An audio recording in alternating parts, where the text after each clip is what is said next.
Well, hello there, everybody. I'm gonna do the recap video that you all have been anticipating. So, anyway, the moral of the story is just right after the very, very tiny first part of October, when they announced they were doing Steam Shop tours through the Cheyenne Depot Museum, I just had to jump on the ball. First, I contacted my work for about the 19th and 20th off, and once I got the green light for that, that's when the planning started. Got the ticket, got the waiver form filled out ahead of time. Then the morning of very very early morning, 3:40 a.m. Central Daylight Time, I officially hit the road. So I took Highway 20 to Highway 35. Then once I got into the Des Moines area where 35 and 80 merged, I just followed 80 all the way out there, given that I did briefly take a break from Highway 80 in Nebraska because of all that ridiculous road work. So what I did was just follow Highway 30 from Colzad to North Platte because I knew I wanted to go into North Platte and check that out because I just did not feel like doing it on the way back. I would have rather got it out of the way. So that's why, I mean, have I would have just made a straight shot to Cheyenne, I would have maybe not left until like 5:36 a.m., but I left that couple hours early just to allow that extra time. And even from all that stopping, I made it in just like under 12 hours. So that's actually pretty good because from my house to Cheyenne is 741 miles one way. So yeah, I again took 20, 35, 80. Simple. So yeah, there was not much train action, unfortunately, along the Triple Main. I know some people say it's busy. Yeah, it's kind of hit and miss, but unfortunately, it doesn't earn the busiest mainland United States title anymore because since they've doubled and even tripled up on trains like they didn't do 20 years or so ago, I just think it takes away train action. So I honestly think that if we quit doubling up on these trains, we would see a lot more of them. So anyway, then in North Platte, I knew it was close for the season, but I still had to go by Cody Park. Cody Park on the north side of North Platte near the Platte River. I went to see from the Vents line 6922 Centennial, the largest diesel ever built, and the 3977 Challenger. So, speaking of the Challenger, 3977 and 3985 are the only two Challengers out of the 100 some that Union Pacific produced. Luckily, them two were spared. So 3977, I can't remember the year, ended up going to North Platte. And and I know today that's the only UP steam engine. I believe that's in the Greyhound Gray paint scheme, and I really like that paint scheme.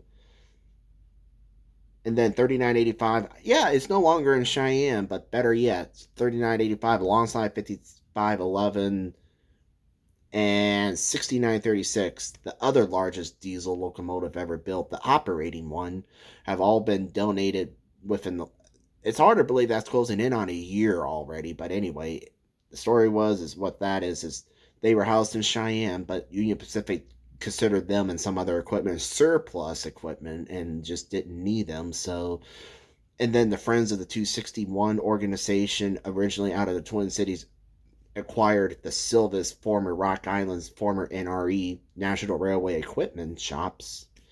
And the reason it's a 400,000 square foot shop facility with a massive yard, and they eventually turned the Silvis yards of where the NRE, the diesel engines, all the older diesel engines. I remember when it was still NRE from when I first went by it in 2020.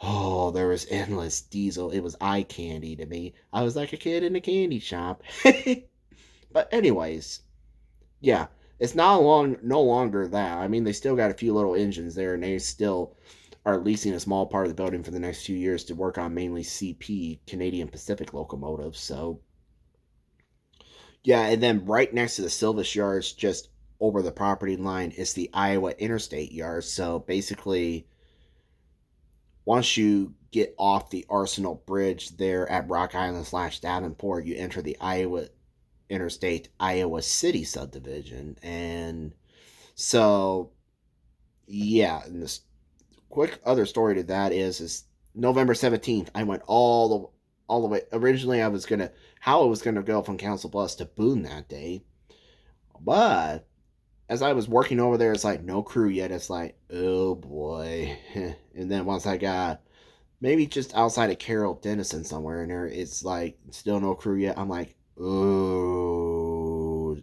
And then once I was in Logan, found a good spot. Then I saw Night Run. It's like, OMG. And then Council Bluffs. Once we got there, found out they're going to reverse and interchange with the Iowa Interstate at Council Plus. The original plan was this November 18th when they departed Boone to go east through Ames and then go to Nevada, go south like to Elkhart and then Des Moines, and then interchange with the Iowa Interstate at Des Moines and go easier towards like Grinnell, South Amana, Iowa City, West Liberty, Davenport along the way.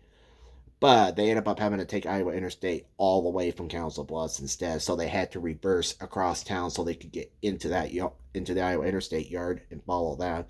I mean, actually, in a way, that somewhat worked out better because they were treated with higher priority, and there were and for the Iowa that side of Iowa Interstate till you got to about Des Moines, there was not much in the way of people out at all. So I think the last minute detour, not only that, but given that they're only going 18, 20 miles per hour top speed, there to me there was more miles per hour than what there was in Fahrenheit, especially on November 19th there at Iowa City at the Iowa River Bridge and the Cedar River Bridge at Moscow, Iowa on the Iowa Interstate Iowa City sub. Oh my goodness, don't remind me. That was cold. Oh my goodness. Yeah, there was definitely more miles per hour than what there was in Fahrenheit, not counting wind chills and the wind. And then at Moscow, that last minute snow squall. Anyway, I didn't mean for that to turn into a big, big story, but I mean, with it coming into a year already, wow. Yeah, I mean, that's going to be part of this video too, I decided, but yeah, just to let you know again, I'm not saying, I mean, 55, given 5511, unfortunately, won't go to Cheyenne anymore. I'm not saying that, 3985 and 6936 BMs, they got PTC, positive train control safety system that's going to be put in them that I know for very special occasions they can visit the Union Pacific. So I got a feeling they would visit Cheyenne, Aunton, and other places for special occasions. And if they wanted to take them back full time, they would have to buy them back. They don't get them back for free. So, and I doubt if they're going to buy them back. I mean, time will tell. You never know. For how much the Union Pacific currently loves a Steam program, the new CEO, you never know. That could be a small possibility. But in a way, I doubt it. But if not, keep in mind, 3985 given is only 80 tons lighter and one less wheel set than what 4014 is. So basically 3985 is a mini 4014. And it'll be running around the Silvis yards for the most part when it opened up their tourist railroad within a few years. They still got stuff to do yet to make it public safe.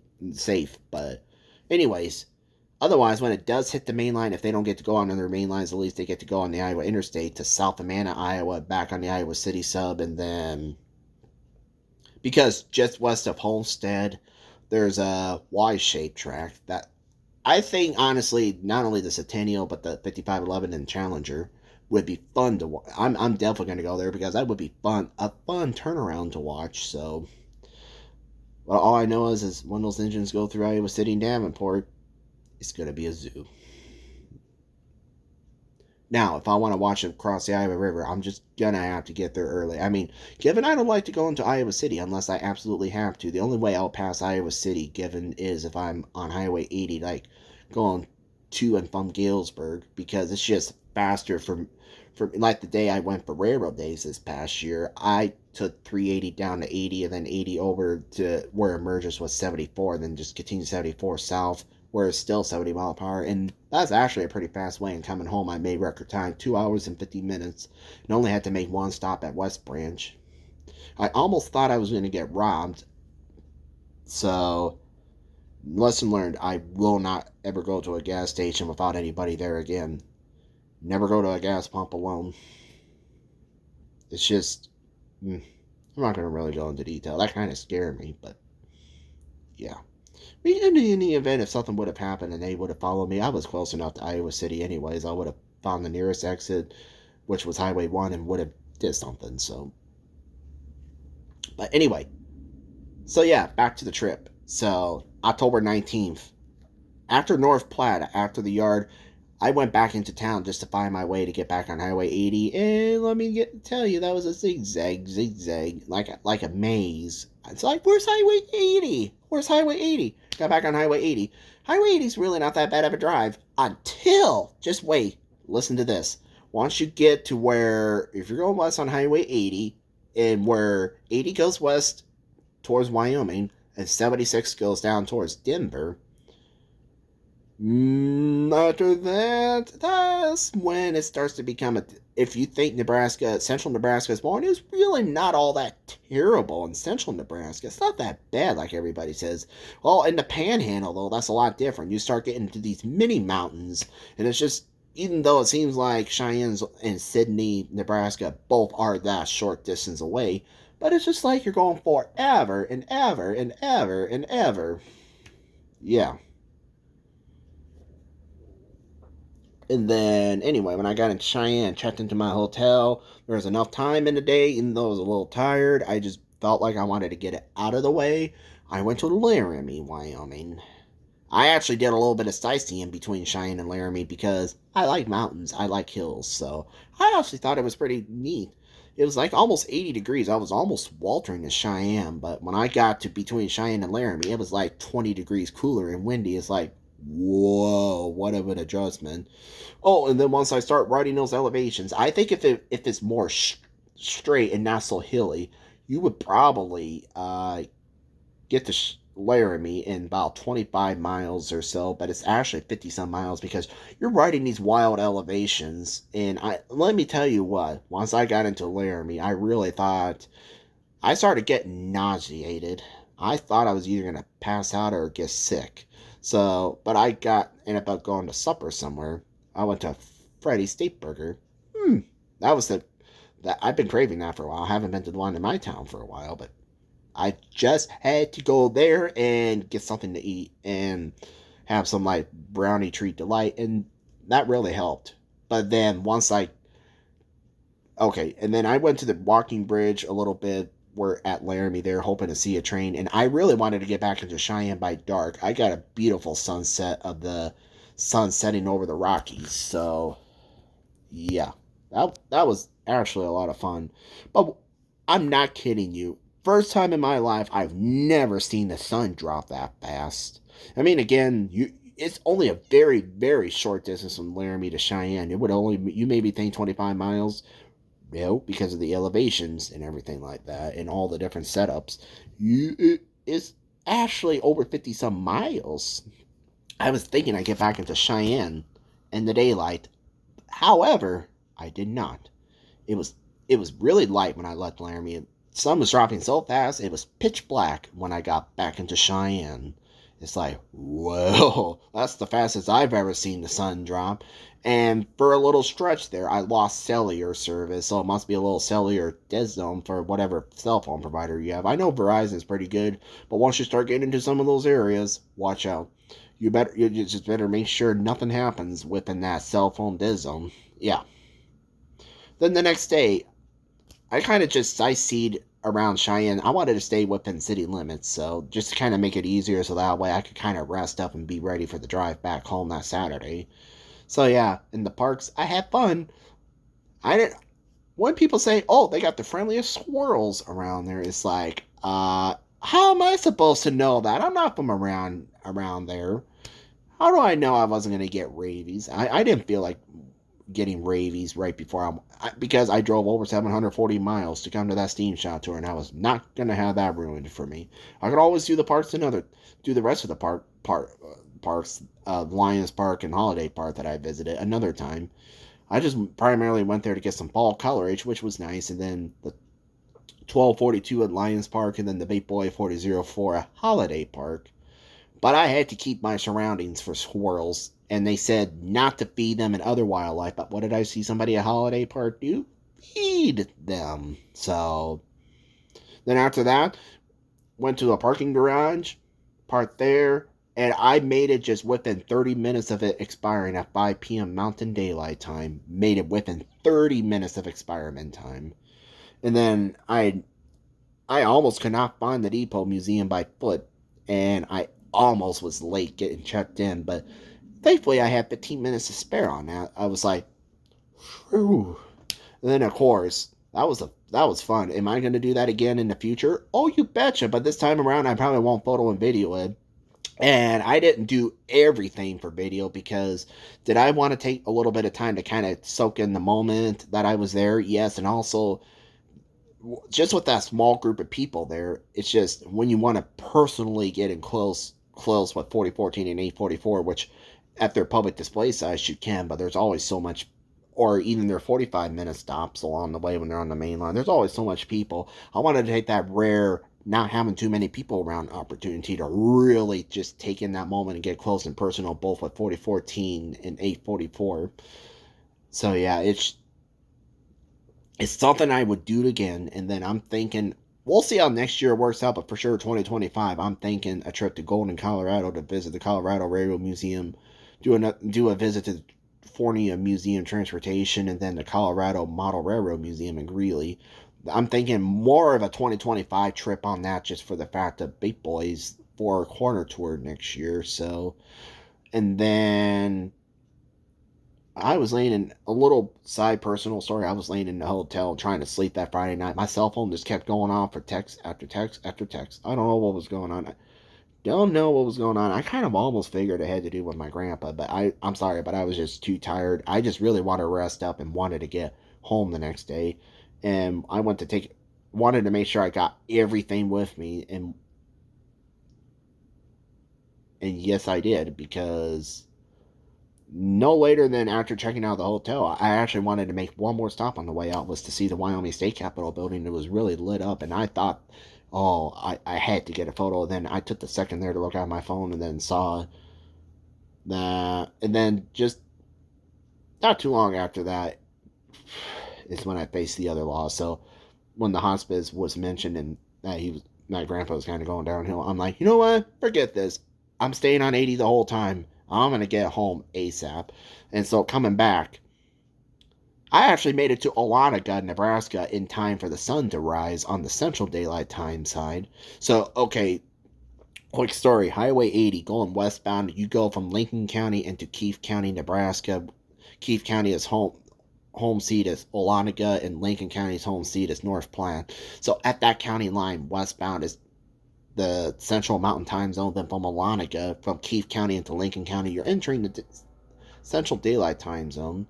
So yeah, there I stopped at the Casey's there in Olanega. Disappointing that they didn't have my favorite type of milk there that you see here in Iowa, but I was still able to get a good slice of breakfast pizza. Ooh, I definitely did miss the mid. It just seems like once you get past Olanega right now, you or even North Platte alone, you start to lose the Midwest traditions pretty fast.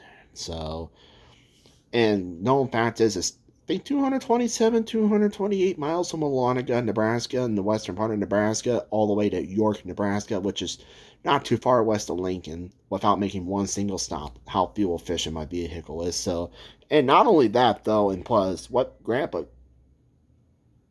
kind of on my mind, I was kind of like, you know what, I need to get home as soon as possible. So I mean, just the moral of the story is you can be having the time of your life, and then just all of a sudden, like that, something major can change. So remember, don't take life for granted. And my grandpa was really eager to see all my photos. That's when I always went out to see him every Sunday. So anyway, that's Sunday before I left. He was actually doing really well. And he said, "Oh, I can't wait to see the." I'm like, "Yes, I'll show you the photos. I can't wait." And unfortunately, even though he was still alive that Sunday into most of that Monday before he passed, I was not able to show him, unfortunately, because he was sleeping the whole time. I mean, he was at peace, but I was bummed I did not get to show him any of the photos. I was really eager to do that, and that still weighs on me to this day that I did not get to show him the photos. I'm just really bummed. So, I mean, because, I know he would have really loved to see all those photos. So, but yeah. Yeah, I mean, I did have a fun trip. I mean, at the time of my life, but then when I came home, I did not come home to a very pleasant surprise at all. So, yeah. I mean, that just comes to show you how fast life can change. But yeah, again, would I do that trip again in the future? Oh, you betcha. Probably, I say more than likely not next year because I want to save next year because any time off, I can have the opportunity. I mean, as long as I get my work plenty of time, I can get the time off. But I kind of don't want to ask for it too much because not only do I want to see 4014, but that 2816, the Canadian Pacific steamer, I really want to see that when it comes into Southeast Iowa on its way to and from Mexico City. So I just, yeah, it's going to go from Catagarla, Alberta, down to Mexico City and back. So yeah, that steam engine doing an international excursion, that's almost unheard of. So that's, I feel like, I mean, I can't confirm, but I feel like this is going to be likely a one-time deal. So to me, 2816 and 4014 is very passionate to me to reserve my absolute time off for. So yeah, I probably won't be asking any more time off now until all the information for both 2816 and 4014 comes out scheduling wise, and to say, hey, I need these days and this day off. And then say if 4014 runs like say down through Iowa Falls and Mason City early enough in the day, I won't have to ask for it off because Iowa Falls is just a short distance. But say if it's going from Boone to Cedar Rapids, I'm going to take that day off, and then of course I'm going to want to go see it out in western Iowa. And then if I wanted to go back down to Cedar Rapids yet early the next morning just to watch it depart and maybe get it at one more location or whatever, I wouldn't have to ask for that off because I would be back in more than plenty of time. Because ironically, going down 380 from Waterloo to Cedar Rapids the way I drive, it only takes me a half hour of that. And there was one time I was coming back from Iowa City to Highway 20. It actually only took me 50 minutes, which was a new record time. I'm not telling you how, but it's a secret on how I can fly down 380. But I mean, Cedar Rapids, you gotta kind of be careful because there's cameras all over the place there. So, but yeah. And real quick, before this video ends, my predictions on 4014, real quick, is I'm not sure. I mean, just because it got Chicago, Illinois listed first doesn't mean it's going to do Chicago first. I got a prediction. I got a feeling it's going to take the much anticipated tour that everybody's been wanting the last few years, the West Coast tour, like to Salt Lake City, Napa, Boise, Portland, Roseville, and places in between. That's the main area yet that 4014 has to touch.